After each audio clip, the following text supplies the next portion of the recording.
Bonjour à tous, bienvenue dans cette nouvelle vidéo de la chaîne Livre-toi. Aujourd'hui, j'ai le privilège d'accueillir Christophe Argot, directeur de la Maison de la Bible et de la Société biblique de Genève.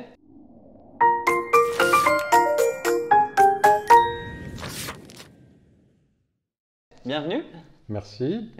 Aujourd'hui, j'ai vu un petit livre que tu as décidé de nous présenter, tant d'incertitudes, tant de certitudes. Rien que déjà la couverture, moi je le trouve super. Il donne envie de l'avoir en main et c'est des méditations. C'est juste? Alors, ce sont des méditations, mais des méditations pas tout à fait comme les autres, puisque elles sont un ressenti et une restitution du premier confinement que nous avons vécu en équipe, la Société biblique de Genève. Alors, comment cela s'est passé? On a été disséminés aux quatre vents parce qu'on était mis au chômage technique, les librairies étaient fermées en mars dernier. Et donc, comment conserver le contact en équipe? Nous avons fait une boucle WhatsApp, partagé des méditations, puis nous avons mis ces méditations sur la newsletter. Les gens nous ont fait d'excellents retours, comme quoi ça venait les rejoindre également. Puis, en fin de compte, de fil en aiguille, nous avons décidé d'en faire un livre. Super. Et j'ai vu qu'il n'y avait pas d'auteur indiqué dessus, donc ça veut dire qu'il y en a… Ah oui, collectif, pardon. Donc c'est plusieurs auteurs. C'est cela, oui. Donc j'ai fait l'introduction pour expliquer justement cette notion de collectif, puisque j'ai donné à peu près les 15 premières méditations, puis ensuite des membres de l'équipe en ont donné d'autres, chacun à tour de rôle, et chacun a donc donné des méditations, ce qui fait que derrière ce petit livre, il y a 12 à 15 auteurs. Ensuite, moins de rédacteurs, puisque les méditations orales et le fait de les mettre par écrit, c'est un petit peu différent. Mais j'en suis très content, parce que c'est vraiment un produit de toute l'équipe. Ouais. Donc c'est principalement des Suisses, des Français qui ont écrit, des gens d'ici? Alors il y a des Suisses, des Français, que ce soit de Paris, des Marseillais. Il y a un Italien qui a aussi livré une méditation, le directeur de la Maison de la Bible en Italie. Et donc chacun avec son caractère, chacun avec ce qui le frappe, chacun avec la manière dont il a vécu cette période, ce qui fait que ce livre est aussi un reflet des différentes personnalités et des différentes formes de foi chrétienne aussi.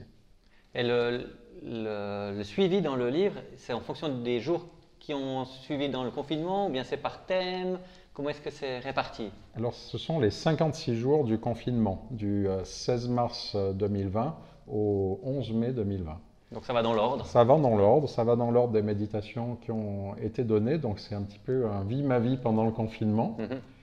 Et vous y retrouvez aussi nos perplexités, les textes qui ont encouragé. J'en ai plusieurs en mémoire que je peux peut-être illustrer également. Oui, volontiers alors. Alors c'est vrai qu'au début, ce qui nous est apparu, c'est que les armes de notre guerre n'étaient pas charnelles, et que ce n'est pas nous qui allions sauver la maison de la Bible, mais que c'était un grand Dieu qui allait faire ce que nous n'imaginions peut-être pas ou pensions peut-être pas. Et au début, nous avons beaucoup été encouragés par justement la notion de la souveraineté et de la grandeur de notre Dieu aussi, à travers la vision d'Ésaïe en Ésaïe 6, où on voit ce grand Dieu devant lequel on dit même un malheur à moi avant de dire malheur aux autres. Et puis aussi par rapport au deuil, certains ont entendu des personnes qui ont perdu des proches avec la Covid. Puis là, il y a une réflexion qui nous est venue sur le deuil de Marthe et Marie, quand elles ont perdu leur frère Lazare, la manière dont le Christ s'approche de Marthe, s'approche de Marie, qui leur disent la même chose: si tu avais été ici, mon frère ne serait pas mort. Mais Jésus va parler à la raison de Marthe, il va parler au sentiment de Marie. Et là, on peut voir quelque chose de magnifique chez notre Seigneur qui vient nous prendre chacun où nous sommes et nous dire les choses dont nous avons besoin. Magnifique. Donc ce livre a été édité par la Maison de la Bible tout récemment? Tout récemment. Alors, il est paru avant les fêtes. Et c'est un livre également que nous avons partagé à l'ensemble de nos donateurs en remerciement, parce que quelque part, nous voulions aussi leur faire partager ce vécu et ce temps. Et ces dons étaient aussi une réponse à nos prières, à nos préoccupations.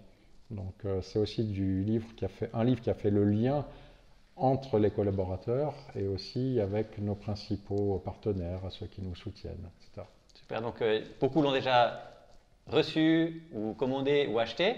Mais peut-être que vous qui nous regardez aujourd'hui, vous ne l'avez pas encore. En tout cas, c'est mon cas. Je me réjouis de le lire. Et si vous avez envie de le lire, n'hésitez pas à passer dans votre librairie habituelle ou à le commander sur le site internet equilivre.ch. Et si vous faites partie des 3 premiers à le commander sur le site, eh bien vous l'obtenez gratuitement. Vous n'aurez que les frais de port à payer. Merci beaucoup Christophe. Avec grand plaisir. On se réjouit de te recevoir une prochaine fois pour nous présenter d'autres livres. Et merci à vous de nous avoir suivis jusqu'à la fin et profitez d'une bonne lecture.